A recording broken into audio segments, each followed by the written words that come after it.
All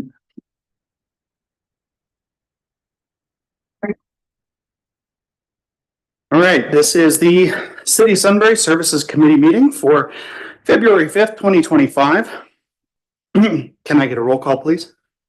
Mr. Grumney, Here. Mr. Ayers, here, Mr. Capel, Here. Mayor St. John is absent, 3 present, we have quorum. I'm going to make a motion to approve the minutes from our January 8th meeting. Can I get a second? Second? Second by Mr. Grumney. Roll call? Mr. Capel, Yes. Mr. Grumney, Yes. Mr. Ayers, Yes. 3 yeas, minutes pass. All right. Do we have any visitors that wish to speak tonight? Nope. Then, new and unfinished business. All right, that every so often topic of electric aggregation. We're looking forward to it. So it is that time again. So we have representatives from Silent Energy with us this evening, Greg and Fritz. I'll let them do the introduction. We do have a PowerPoint to help with this. And Molly, I don't know that you've been through the aggregation discussion before, but the other two members have. So Greg will do his best to educate you on what's happening. Okay. All right, I'm game. there you go. You're game, you're in. That's right. You're in. You caught your breath, you're good. I'm getting there. I'm very out of shape. I like this stuff on this floor. It beats out, people really want to be here. That's right. That's a good theory. That's our motive. So, yes, it is that time again, electric aggregation, which again is a program in which a community aggregates its residents as a unit to go out and shop for electricity and see if they can get rates that are better than what the utility currently provides. And we have been in a program here now for almost 2 years. It'll be 2 years in May. So there is a process that we have to go through in order to continue this. And that's why we're here now, a little bit ahead of that. So there are some steps that the PUCO requires us. But again, this is an opportunity where the residents and small commercial entities are automatically pulled into a program, into this rate that the community negotiates with providers. So as I guess I put that, Molly, the utility, you can always purchase your generation, your electricity from the utility. But in Ohio, it's deregulated. And so there's another option. You can go out and shop that electricity from other providers besides the utility. And obviously, the intent of that typically is to provide some type of savings. Typically, that's the whole purpose of it. So what we do, Silent Energy, we're an energy brokerage and consulting firm. On behalf of the community, we will go out and do an RFP process and seek bids from different suppliers and explore and see if there's an option that whatever rate comes back in doesn't provide value to the community. And that's what we'll kind of go over today. So I'm assuming you've already done that because you've got your fixed rate, 6.48 cents per kilowatt hour. And that expires this year in May. And who was your biggest competitor at what rate? Well, so we go out and we'll again procure from different suppliers, right? We'll say, hey, we have an RFP, this is what we're looking for, the term. And at this point, it was a company called Energy Harbor, which was a formerly known as First Energy Solutions. Yeah, and Energy Harbor was purchased during this term by a company called Dynegy, which is owned by a company out of Texas. But Dynegy is a big player in this marketplace. They do a lot of residential programs. So I'll go through kind of the results that we have. But you are correct in what you see here. We have and purchasing power from there. But this is what we want to focus on for tonight as far as this is what's ending. Then we want to look at what we have as far as options going forward. Does that help? Oh, yeah, no, I follow you. All right. Perfect. So let's kind of look at what has happened. So this started back basically in August of 2023. I believe that's behind us. It seems a while ago. In the blue is what AEP's generation rates were, what we call the price to compare. And that changes a couple times a year. And that price is determined via an auction process that the utility holds. So we can kind of have an idea of what that rate is going to be. And when we did this, we knew there was a big delta between what the market could give us versus what we were going to pay to the utility. So, again, visually, you can kind of see the impact there. The highest rate that AEP charged during this time frame was 11.32 cents. The lowest was 7.61. So when we do the math, compare that to what we paid, 6.48, we certainly came out ahead on this one to date. We're at, where's that, $435 in savings per household, using an average of 800 kilowatt hours per month. That's typically what a normal household would use. Some people might use more, some might use less. Any questions on that? So congratulations, it worked. It's a good structure. Timing was right from that standpoint. Hey, I apologize. If you mentioned this, I apologize, but the blue graph that comes dramatically down from AEP, what was the reason for their drop significantly at that time? Processing. Okay, Yeah, I mean, that's the easiest way to explain it. Okay. Process. And it'll kind of bounce around, but when we look at all the utilities in Ohio, you'll see the same, that's the time that it changed, and you'll see the same, basically. same drop. Okay. For that. So we went out to bid, and again, as you may recall, I mentioned Energy Harbor was the original supplier. Energy Harbor was purchased by Dynegy. So in essence, we lost one supplier that typically participates in space, which is unfortunate. But we did have 3 that expressed an interest in participating. And we asked for a 12, 24, and 36-month fixed rate. And we came back with 2 of them decided not to participate. For whatever reason, they just decided they did not want to participate in the process. Dynegy came back with the following offers for 12-month at 8.5 cents, 24 plus 9.3, and then the 36-month was a 9.9 cent rate. So a significant jump over what we had. The market hasn't really changed, but there's been a component that has changed, which is called capacity. And capacity is basically an insurance premium that everybody has to pay to make sure that there's enough power in the grid system. That price is determined via an auction process held by the grid operator, PJM. And as you guys might be aware, there's a lot of data centers going up. There's a lot of demand that is happening for energy, for that capacity. And I'm really simplifying here, but the results are, when the most recent auction happened for capacity, it went from 2.8 mils per kilowatt hour to 2.8 cents per kilowatt hour. So it's basically a 10-fold increase that we experienced in capacity. And nobody can avoid it, whether you're with the utility or whether you're out shopping. It's not something that's going to be avoided. So that's the main reason that we see this huge jump. You can see at the very bottom down here, right now, AEP hasn't completely finished their auction process. They do it in tranches as they go through the year. But we have 50% of 2025 for their prices that start in June 2025 allocated. And right now, the average is 10.12 cents that we're expecting that. So it might go up or down a little bit depending on when they have that next auction, but it shouldn't be too dramatic one way or the other. Again, the biggest driver of this is going to be capacity, which again, it's the same on their rate that we have from the suppliers there. So the bad news is we do have a significant jump from where we have been, from 6 cents to 8 cents, let's say. But the good news is it's still a significant discount to what the utility is currently projecting. Probably we'll see something close to that going forward. Right now, it's roughly a 15% savings. So just so I have a clear idea of the data here, and maybe you don't have this, but at this time, 2 years ago, we were estimating AEP's expected rate. How close was that to the real versus what we're, if you see where I'm going, I want to see how accurate are these estimations typically? Okay. You just don't know what the auction process is going to pull in. But Mm-hmm. when you have 50%, you're going to have a pretty big movement one way or the other to move that Okay. a little bit. So comfortable in saying that we're going to be somewhere in this range. Okay. Going forward. Going back to capacity is typically known, the auction process is typically known for 3 years out. So we could look at something and say, okay, we know the cost of capacity is for 3 years. Be comfortable doing a 3-year deal.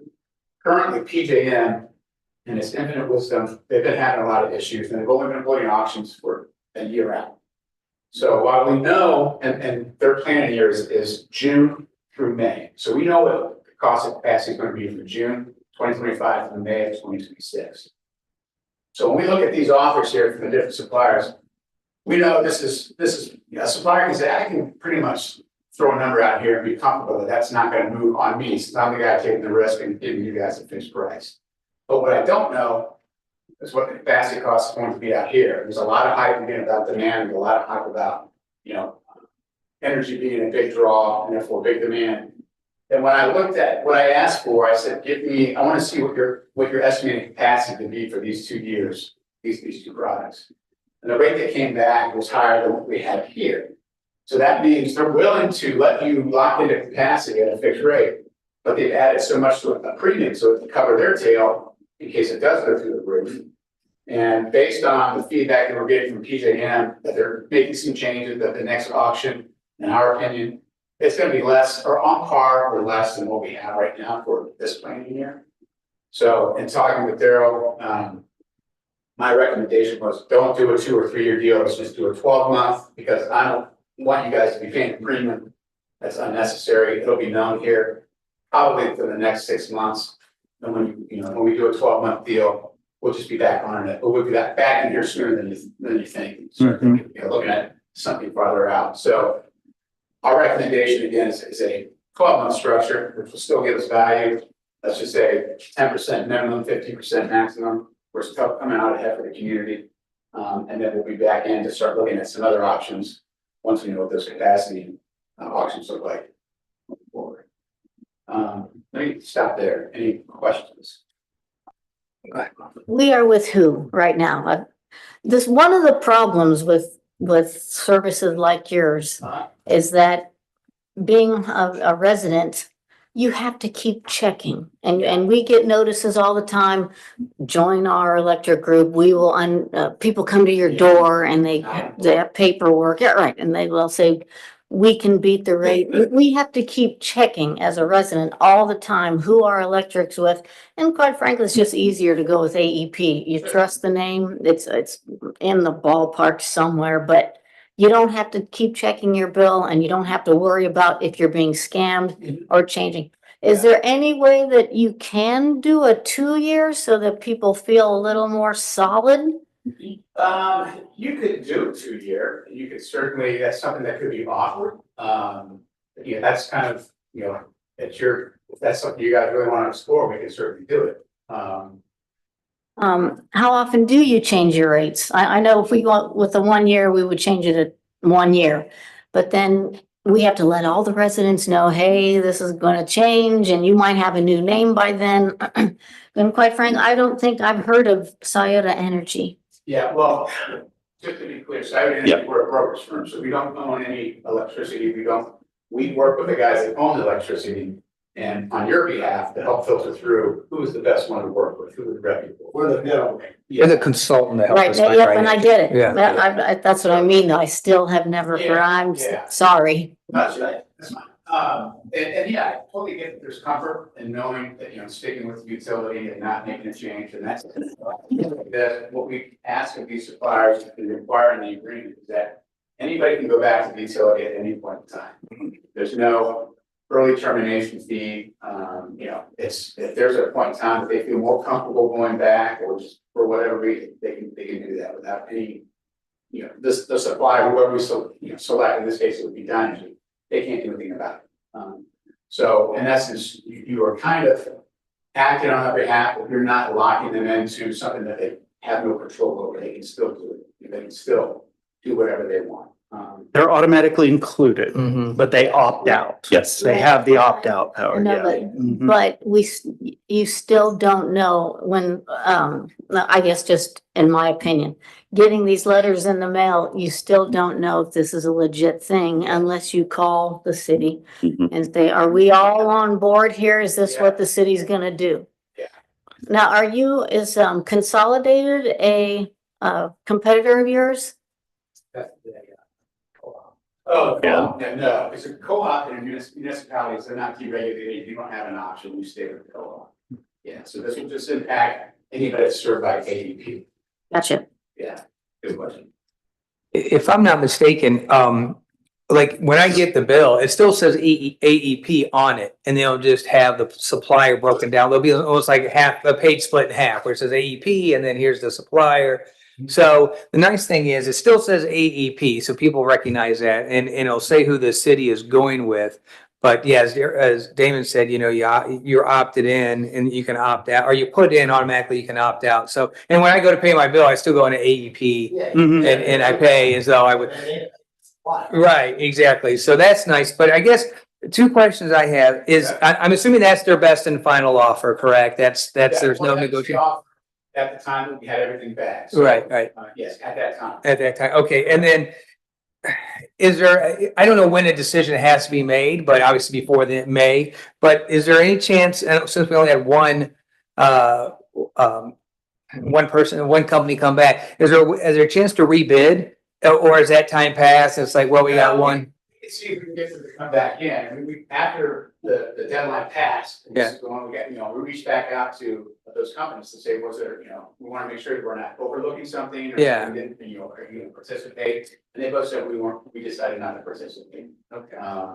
So I think we'll just take that probably as a signal. Now, we do other communities as well, so I can say that this is definitely competitive. Yeah, okay. But yeah, we just don't have something to compare to specifically to. Okay, and that's good to hear it's competitive. The other two probably heard that Daryl works here and they probably got intimidated. They might have. Yeah. Yeah, I was just gonna say, and I think you're gonna go on here to what the next steps look like, but we actually do have to, that isn't our price. I mean, we still have to go through one more round Yeah. to lock in that final price. So maybe Right. Greg, that's gonna help. Yeah, go pick it up from there. So again, so we're dealing with commodity, right? It's a traded commodity, so it's changing on an hourly basis. Typically what we do is we recommend that, again, we know that this number here that came in a couple weeks ago, or whatever, was a good number. I can guarantee you one thing, it's not that same number, it's either higher or lower. But because you have a process that you have to go through, we always suggest that, you know, if the recommendation is to move forward, we say to get approval to move forward, so long as the price does not exceed X, Mhm. right? And then we're gonna go back, once that is approved, or, you know, we'll get a refresh from the supplier. We kind of see where they are, and let's say it's still this number. I would say, let's make sure that it doesn't exceed 9 cents, because we know 9 cents would even still provide value, whatever that is, right? Mhm. And then I would go back the morning of and say, okay, it's live. They're ready to move forward, give you your best and final offer along with executables. And as long as that number is below whatever the threshold we set, you guys can, you know, move forward. So that's kind of the process that we have set up there. And this is just kind of, again, because the PUCO has a timeline, because there's certain tasks that the supplier has to complete for this, we just need to make sure that we have somebody selected and teed up and ready to go by no later than the 21st, in order for them to kind of hit that deadline that we have. Yeah, so based on that schedule, the thought was first to just appear in front of the services committee, just to give me a refresh on kind of how this process works. Go to the council meeting on February 19th, and basically that's where we would act on an ordinance or resolution. I think it's a resolution that basically says an amount not to exceed blank. They do the pricing, comes back the next morning. If it's less than that, we'll sign the documents. And then and last year, what I did is I then sent a note out to the council members so you knew what the final number was. And then we, begin to get into the process of opting out and what have you. So Molly, I can appreciate your point about, you got to sort of keep checking along the way, or at least maybe some residents feel like they can or should. But we do get phone calls throughout the year. People are constantly asking this question about the aggregation program. Is the city a part of that? What is the rate? Somebody. So, I mean, we're at least able to assist the ones who reach out to us in some ways. And I think, as Greg has indicated, I think on balance, I think we could say definitively it was a good deal for the residents of Sunbury to be a part of the aggregation program for this last 2-year period, and probably prior to that as well. We've had some conversations on the economic development front about electricity and how there's a capacity challenge in terms of getting it here to support large electric users. And what Greg's describing is kind of that's sort of the next level of what's happening nationally, that in order to get additional electricity here, you know, they've got to increase the capacity, and that's where this charge is going up as a way to help fund, you know, bringing additional electricity to the community. So, but we're not the only ones. I mean, Yeah. I don't know if everyone in the PGM network is kind of feeling it. And it's how many states? 13 states on the eastern border. Yeah, parts of the. Yeah, yeah. So it certainly is something that we hadn't seen in a long time, the capacity rates. I mean, right now, we're paying $28 per megawatt day. That doesn't mean anything, but just 28 bucks, let's just say. The auction came out at $268. So it was a huge, and it's a reflection, it's a signal to the generator operators and generator builders that, hey, you can get paid for having generation online. That's why they try to hold this at least 3 years out. So it gets them ahead of the curve a little bit. It's not serving its purpose right now when we just find out what it's going to be and it's 5 months away from taking place. You can't build a power plant that quick. You know, so they have some issues they got to figure out, but that's capacity is going to be something that we're faced with for probably the next 5-6 years. I think it's going to be interesting to see what happens. Yeah, so to maybe reinforce the point that Greg had made, I mean, you know, if we go with a term longer than 12 months, I mean, you know, there's risk associated with that, and we're paying the risk. Yeah, okay. Unless we go for a little lower. Yeah. I don't think it's going to happen. Yeah, yeah. Generally, they overestimate on the risk side, right? They don't want to be caught short. Yeah. Right. Yeah. Don't get aggressive on the risk. Mhm. At least your wins. Right. Yeah. Exactly. So you would also be supplying any data center that we might get into our, Well, data center is going to be too big. So aggregation is for residential customers only, and those that are less than 700,000 kilowatt hours per year. But typically, anybody that's really going to be like, you know, like serve, somebody of the size of the restaurant serve, somebody who doesn't really shop around and go out on their own. Those are typically the type of entities, the mom and pop type shops that we see that will get pulled into. But you get above a certain size and they can't go in, or they've already been negotiating their own structure for years and years. Yeah. Can you remind me the opt-out letters? Does that go to all residents or is it certain No, residents? It's, So the process is, once the supplier is selected, we then have to go back to AEP and we say, we need a list of all the current participants and anybody that's not enrolled that meets the requirements of aggregation, and they give us that list. And then that's what the supplier would use to let everybody know you're in the program. Okay. So, yeah, not everybody, but just those that qualify. Mhm. Okay. Participate. So maybe one point on that was raised the last time we went through this, that the council did ask me, make sure that we do a little bit better in terms of getting the city's branding on the communication, because a lot of residents are confused about it, right? Is this just one more letter that they're getting, or is It's this? one of the biggest things I get questions about Yeah, after the I fact. believe it. What's going on with our power bill? Who is this other company I've never heard of Yeah. before? So, yeah. So we'll be working on that to improve that this year. Thank you for the presentation and, Yes, thank you. and just to give you an idea, I'm comfortable with the 12-month. That's me Yeah, personally, great. but as far as direction. If you have any questions, Darren knows where to find me, and glad to help, so thank you. Thank you. All right, thank you so much. Great. Thanks again. Take care. Yep. You too. See. Thank you, gentlemen. Moving on to Safe Streets for All. I know a little something about. I think my first note here was going to be Damon chime in as a committee member. So we've talked a little bit about the Safe Streets for All program. I just wanted to give a little bit of an update. You know, we have been conducting a survey in the community regarding people's views on our traffic system and the safety of that system. And so I wanted to give you just a little bit on that. So I don't know, where does it begin? Packet page. Packet page 7 is the beginning of it. So on packet page 8, this is just a slide to give you a sense of where the steering committee or where the project is.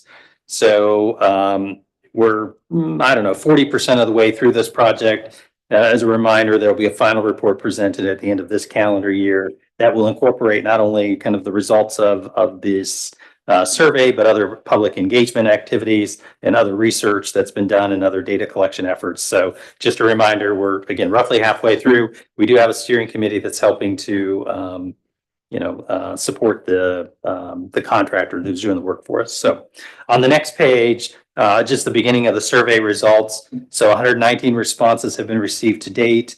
You can see most of the responses skew toward the center population age or groups. Not a lot happening on the lower end or the higher end. Our consultant is, again, Verdanta's CT Consultants helping us with this. I think the survey will close in mid-February. They still are trying to get a little bit more outreach to the schools and see if they can pick up maybe these lower age populations a little bit more. But regardless, I think the other thing maybe to take away from this is when you look at the majority of respondents, roughly 90% own their homes, over 50% have children in the home. Roughly 80% of the households have incomes over 100,000. And 68% of the respondents have a bachelor's degree or higher. Can you remind me how the survey was? Is it just on the website or was it pushed out to residents? Yeah, so it is on our Facebook page. Okay. I don't think it's on the website. Maybe it's on the website, but it's the Facebook page for sure. Okay. There have been efforts to reach out to the business community as well with a link to help them jump on. And like I said, they've been trying to work closely with the school to see if they could get some sort of communication going out that way. Other community organizations have been pushing it out as well. So it's not Okay. just the city that's done that. But I think we would agree that the response rate is lower than we would have hoped, Mhm. for sure. Yeah. But what the point I think I was trying to make here, though, is that of the respondents, though, it looks like it's roughly representative of our community, roughly representative. So with that, maybe we can take some comfort in knowing that it represents perhaps where again the average Sunbury resident might be. So on the next page, which is packet page, Ben, I think, yeah. we got a packet there. What's the packet page? 10. Yeah, packet page 10. See, I'm losing track of the packet page. So what is the one thing the city could do to immediately do in the immediate future to improve traffic safety? I just want to note the two things that jump out on this slide are really, I think, two of the primary themes that happen throughout the entire survey. One is increased and or targeted traffic enforcement. So this survey is not just about streets and the design, but it's really about every aspect of keeping residents safe. Lighting, enforcement, design, driver behavior, that type of thing. So the two that jumped out, like I said, increased enforcement, and the other one is intersection and signalization improvement. So there's been a lot of talk about the unsafe nature of the intersections. So I'll tell you a little bit more about what that ultimately, or how we might ultimately address that. Did you have a comment? I also wanted to point out that they were only able to select one of these categories. It wasn't like a rate your top 5. So if that helps you at least get in the mind of Yeah. what the surveyors were Yep. taking. you. Yes. So on the next page, this was trying to get at the question of from a pedestrian perspective and from a maybe a child or a household perspective. I would let my child ride their bike where?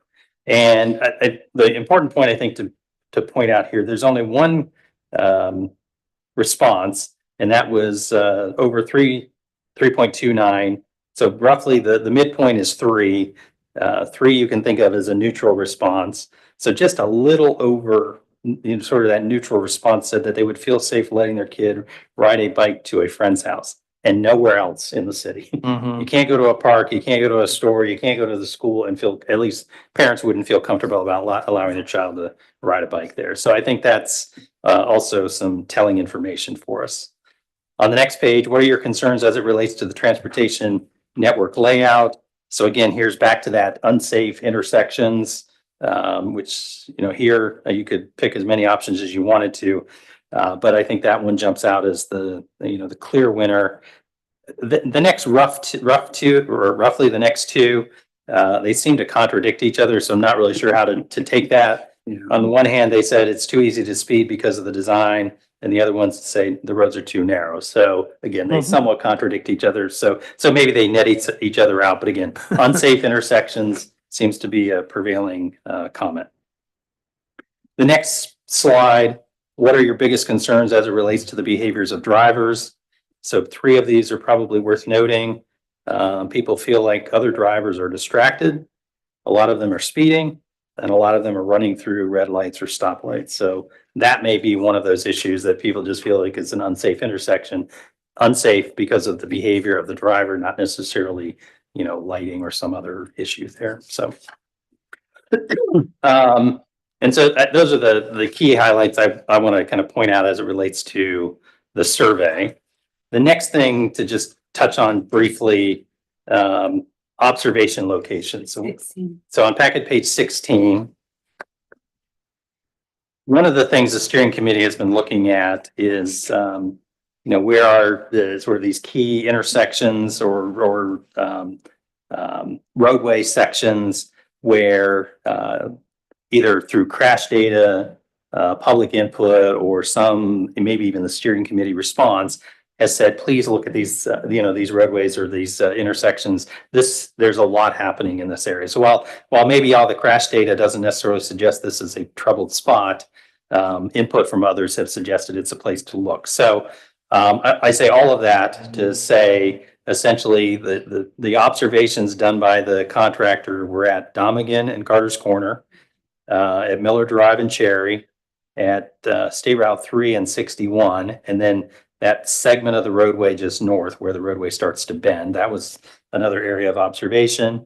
The town square area, and then State Route 37 to the east. I think actually I think that had the highest number of fatalities on that stretch of land over there, and it's had the most recent, I think, fatalities too. So you can see in the packet, I mean, there's a lot of observations that were made, whether it's about design or lighting or speed or, whatever. It could be a whole bunch of things, and you can read them yourself. But I did want to at least pull out the Domigan Road, Carter's Corner intersection, because I know that's been a point of interest to this particular group. So that is packet page Carter's Corner 19. So these observations were made by the consultant. They sat out there and watched traffic. So school buses waiting to cross or turn into the high-speed traffic on US 36. Side street queues are too long and lead to more risk-taking, which I think members of this committee probably know all too well. And high speed and poor visibility at the intersection, all kind of lead to the notion again that this is a tricky intersection. I know that's been one that's been on our radar. And what I wanted to say is that as follow-up to this, I did ask Carla to reach out to ODOT again, because I know we've cared about this issue. See if we can just get an update on where they are with their traffic counts or a new traffic study. I don't know if you've gotten any response. I haven't seen anything yet. No Okay. response yet. But I think it's probably good that they heard from us again about this issue so that they know it's on their radar. And she reached out to the deputy director, I think is who that was. So anyway, so you can look at the rest of it. But like I said, that's those are some of the key takeaways from recent activity of the Safe Streets for All committee. So, just to confirm, so looking at Carter's Corner, there's not, the city is beholden to ODOT as far as if there's ever a solution that they have to approve the solution. The city can't just do something on their own. Right. Yeah, because this is outside the city limits. Right. And so that's another thing, maybe just another point about the study is that for the most part, we've tried to stay in the city, but that's an area that's outside the city, but has been a point of interest for the city. So we picked that up. And obviously that portion north on 61 is outside the city as well. So yeah, on our own, we couldn't act independently. Right. But we've been at the table with Berkshire Township and the state to talk about that intersection. So I think we've got their ear. But again, we on our own couldn't do something. Gotcha. Thank you. Because the church is a big player too at that intersection. Absolutely. Yep. So. So that's it. Unless there are other questions, just I'm give you a just- sense, we're almost halfway through this project. Did anything come up about going out of Kroger and going, like, people that want to go straight to, Jersey Mike's and all that coming out of the Kroger, or vice versa, because you can only go left or right. You can't go straight, and I see people go straight all the time. All the time. I don't believe it was brought up in our meeting, Okay, but I think I have actually heard that comment before. yeah. To ask for us to review that Mm-hmm. kind of configuration for I the mean, it's lane. dangerous. I mean, I'm not say I haven't ever done it because I've been saying Kroger and want to get to Jersey Mike's, but I don't want to turn left or right and then circle back around, but, People have no idea. Yeah, Yeah, they just drive straight. well, you across get the road. confused if you're Yeah. new there, because like I can only go left or right, but there's an entrance right in front of me. Mhm. So, So I don't think this is worded perfectly, but I think it's what Carla's referencing. So packet page, it's the one on US 3637 Miller. 18. So packet page 18. I think the second bullet point is about that intersection. It's a little confusing because there's an intersection just east of US 36. Well, 36 runs, it runs east-west, but it's not east of Miller Drive. It's confusing and creates hazards, yeah, especially that with must left. be it. I think it's a reference to that intersection. So Yeah. we'll make sure they clean up the lane. And it is tricky because it's hard to see stuff coming from Miller over by McDonald's coming straight and you're trying to jet across because, Mhm. yeah, so, or vice versa, the other way coming, so. It probably would have been better to say south of US 36, but okay. No, there is another one. It's Domigan at Cheshire. Okay. It's a nonstop on from Domigan on to Cheshire, and I think Oh, all yeah. it would take would be a stop sign. But one is a continuous, Mhm. and That is getting around, Yeah. right? Am I So- correct? I'm in Cheshire, yeah. Yes. because that's the- Roundabout it is is getting a coming to roundabout. that. Yeah, because that's bad. I live down It there. is. It's very bad because people don't realize it's the same road. Right. And This is straight and that's a left turn. Yeah. The roundabout will help, I hope. Yeah, I think so too. Okay. That is all I wanted to say. Is there anything else you want to add with that? All right. We are on to Otis Street parking. I believe we all received an email from a concerned resident about this one. All right, so in your packet, I've included the letter that we received from the resident. So that is page 23. It's just a reminder of the request, if you will. But so I've included in the packet though with this, couple of pages later, that's a map of the area that they're referencing. The request is at least to consider a no parking zone between Harrison, well, on Otis Street between Harrison and Rainbow. But then there's a comment to maybe extend that up to Sedgwick. Sedgwick basically takes you up to the old city service department. So the primary concern, about this drive is that one, there are no sidewalks. We do have a park at the end of that street with Reservoir Park. There is a school on Harrison Drive, although it's an early learning school. So I'm not sure a lot of kids are driving to that, or not sure a lot of kids are walking to that, and most are probably being driven, but still a school relatively close nonetheless. And a relatively narrow street. It's part of, the older part of the city. It doesn't have curbs and gutters. It just kind of falls off. So all of that is basically, part of the rationale for why this resident has asked us to look into it. The other thing I included in your packet then are the no parking zones that are currently in the city. There are roughly 30, by my count, roughly 30 streets or segments of streets that have what we call a no parking zone. So this certainly wouldn't be the first one. And then there may be a handful of others that have some additional parking restrictions associated with them. So I have reached out to the police department. They're doing a little bit of research in terms of, whether or not they have an opinion on this. So I expect to be able to finalize a recommendation from them. And then internally, I think our next step is we would anticipate additional outreach to the other residents on the street. I know there's at least one household that does park right off the street. They've got somewhat improved parking. They're not parking. I don't think a no parking zone would restrict their ability to do that. but we certainly want to just talk through it and make sure that they understand that. Most of the houses along this road do have off-street parking. So, you know, I don't think that necessarily creates a big hardship, except for at least one property that I've identified. Again, that does not necessarily have a clear off-street parking option. So that's the same person you just described, is it? Yeah, Okay. Man. exactly. So, And I know Mr. Adams, I believe it was Mr. Bowden came to us like months ago to talk about something in that same area in person. Is this the same issue or is it something different back then? yeah, so when Mr. Adams appeared the last time, it was really talking about snow maintenance and the alley. Okay, Um, okay. So he is a household that is, that has parking off of the alley. Hmm. And not parking directly off of the street. Right. However, that alley, I mean, it kind of loops around. It's been somewhat abandoned. It had been somewhat abandoned. It's his only parking option. We did some research on all the alleys in the system just to figure out how many are in the city, just to figure out how many that is their primary access point to their garage. It's less than 5.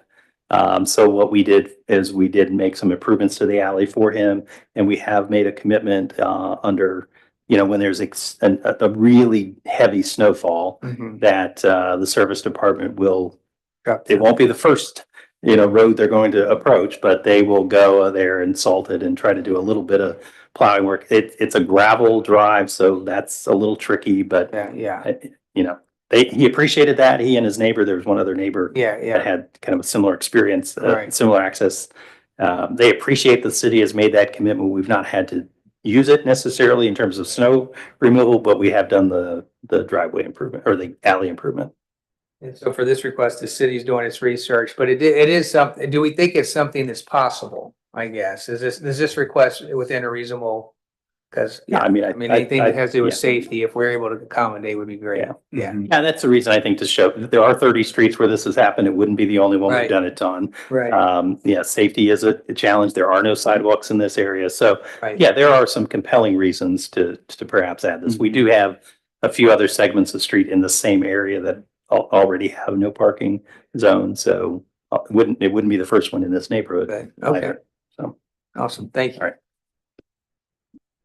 So we'll be back with more detail, but just wanted to make sure everybody was aware, you know, what we're looking at and, you know, what the request is.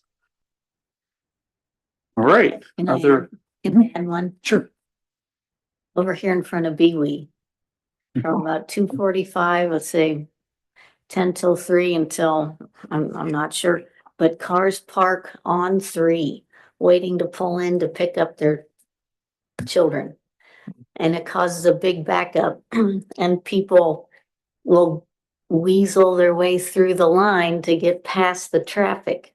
I've seen it happen more than once, where people that are waiting in line to get into the parking lot of Big Walnut Elementary, they'll just go right around everybody, and that truly is a danger. So I don't know if they could park somewhere else while they're waiting to pull in. But I think it's like that every day. I think. Yeah, I think we need to get down there and observe that. Okay. Yeah. Yep, great. Thank you. All right, on to the trash contract. Most exciting thing I've said all day. Absolutely. So we are currently coming up on the end of our current trash contract. It expires at the end of March. So we are currently out to bid for our next contract with everybody. It will start on April 1st. And as of right now, we are out to bid. We are planning to open bids on February 14th. So everybody has roughly a week-ish left. We'll be opening those, and since this is an IFB process, we'll be taking lowest and best. At this point, we have reached out to local waste we're with currently and a multitude of other trash hauling companies in the area. So we are hoping to get multiple bids, and we will bring back any information once those bids are open next week. Yeah, so you can imagine it gets a little bit tight there on the back end. So I would anticipate we'll probably add something to the finance committee agenda to provide an update to the council as a whole. Because we may be then moving fast in terms of the acceptance of a bid. Yes, since it is a lowest and best contract bid opposed to an RFP where you have the evaluation process, everything like that, it does shorten up the time quite a bit because we don't have to review and rate and do all of that. So yes, the goal would be, with it being such a tight turnaround, that we will have everything to you all and the finance committee once those bids are open.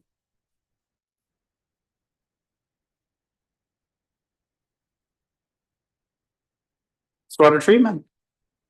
Last thing up. Yeah. So at the council meeting on January 29th, we approved the contract for construction to Simonson. With that, we now are moving into next steps to get them under final contract. It's not as easy as just having them sign some paperwork and supply some documents. In this case, we do have some loan requirements through DEFA, which also have some meeting deadlines in and of themselves. So in order to make sure that we are able to finance our wonderful wastewater treatment plant expansion, we are getting as many of the documents together as necessary and responding to and supplying the documents needed for that loan meeting at the end of February. So as we work to get them under contract, we are hopeful that they can start construction as soon as possible. We'll know more about their exact start date once we have them under contract and we have a pre-construction meeting. But even before that, Simonson, the construction inspection team, Answer, although they just changed name to Accenture, but Answer is who, they were bought out. And CT Verdantis are also willing to meet for a pre-meeting for value engineering. We have not scheduled the date for that meeting yet, but everybody is in agreement that if we can have that meeting as soon as possible, it would be better. So sometime next week or the week after, as long as we can bring all parties together, we'll start those conversations to see where we may be able to save money on the expansion project. Yep, so still moving forward. Excited. All right. You have anything else we need to review tonight? We're making good time then. Anything else for good of the order from committee members? All right. I will make a motion to adjourn then. Can I get a second? Second. Second by Mr. Ayer. Roll call? Mr. Capel? Yes. Mr. Ayer? Yes. Mr. Grumney? Yes. 3 yeas, we are adjourned. Thank you.